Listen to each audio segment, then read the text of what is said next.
This is a role play presentation for Unit 50, Section A, Question 2. Good morning everyone, I'm Ross and this is my colleague Chaz.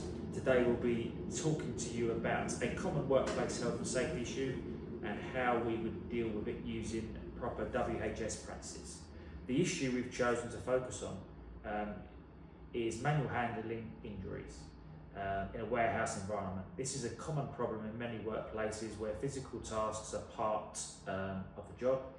In our scenario over the past 3 months, 4 staff members have reported lower back injuries while lifting and moving heavy boxes. These injuries cause disruptions to daily operations, increase workers' compensation claims and put extra pressure on the rest of the team.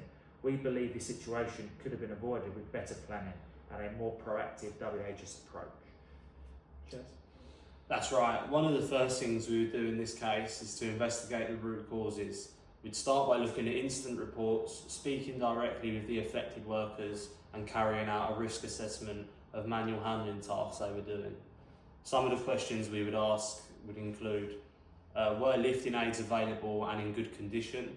Were staff trained properly in lifting techniques? And were people rushing or under pressure to meet their deadlines? We'd also look at the layout of the workplace. For example, were the items being stored in hard to reach areas? Was there enough space to move freely? These are all factors that can lead to injury if not managed properly. Once we've gathered that information, we'd put together a plan to fix the problem. One of our first actions would be to provide proper lifting equipment such as trolleys or pallet jacks in every area where heavy items are handled. We'd also arrange refresher training sessions for all staff on safe manual handling techniques. This training would be short, hands-on and repeated every 6 months to keep the information fresh. For new employees, we'd make this part of their induction training. Another step would be to install clear signage in the warehouse. Posters reminding staff how to lift correctly and when to ask for help would be placed in high-risk zones. We also consider rotating tasks to the same people aren't doing repetitive lifting all day. To make sure these changes actually work, we'd assign a team leader or WHS representative to check that safe practices are being followed.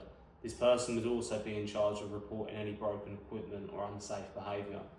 We'd track progress by comparing injury reports before and after the changes.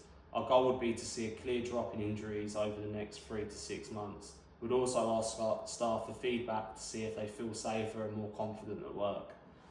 The desired outcomes of this plan would be fewer injuries and sick days, better staff morale, lower compensation costs for the business and a strong safety culture where people feel supported and know how to work safely. Finally, we would represent these outcomes in our next WHS meeting and include them in the monthly safety report. From there we could review what's working well and what might still need to improve. So to summarise, workplace injuries like this are often preventable by identifying risks early, involving staff in the solution and following WHS procedures. We can create a much safer environment for everyone. Thank you for your time.